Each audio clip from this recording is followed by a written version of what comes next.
মাগুরায় বোনের বাড়িতে বেড়াতে গিয়ে ধর্ষণের শিকার শিশুটির অবস্থা এখনও সংকটাপন্ন। তাকে ঢাকা মেডিকেলে ভর্তি করা হয়েছে। এদিকে এই ঘটনায় দুপুরে সদর থানা ঘেরাও করে ধর্ষণের বিচার দাবিতে বিক্ষোভ করে স্থানীয় জনতা। পরে সেনাবাহিনীর সহায়তায় পরিস্থিতি শান্ত হয়। আমি কি জানতাম মানুষের সাথে এরকম হইবে না, তাহলে তো মনে আসতে দিতাম না। এভাবেই বৃহস্পতিবার বিলাপ করে কাঁদছিলেন ধর্ষণের শিকার শিশুটির মা। বোনের বাড়িতে বেড়াতে গিয়ে ধর্ষণের শিকার হয় মাগুরার ৮ বছরের শিশু। অচেতন অবস্থায় তাকে উদ্ধার করে প্রথমে স্থানীয় হাসপাতালে নেওয়া হয়, পরে উন্নত চিকিৎসার জন্য শিশুটিকে আনা হয় ঢাকা মেডিকেল কলেজ হাসপাতালে। পরিবারের অভিযোগের ভিত্তিতে শিশুটির বোনের স্বামী ও শ্বশুরকে জিজ্ঞাসাবাদের জন্য নেওয়া হয় পুলিশের হেফাজতে।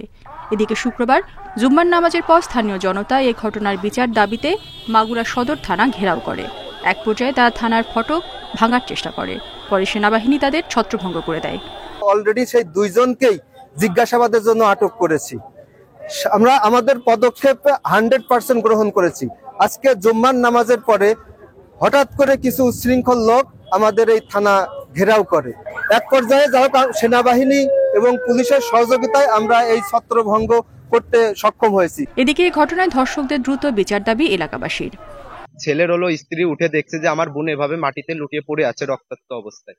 তাকে পেয়ে তার বউ হলো চিৎকার মারছে, ছেলের বউ চিৎকার মারলে সেই ছেলেই তাকে হলো আবার মারধর শুরু করছে যে তুই চিৎকার করছিস কেন। বাচ্চাটার সাথে যে ঘটনাটা ঘটেছে, এ এলাকাবাসী হিসেবে আমরা পুরোভাবে ভালো করে শাস্তি চাই।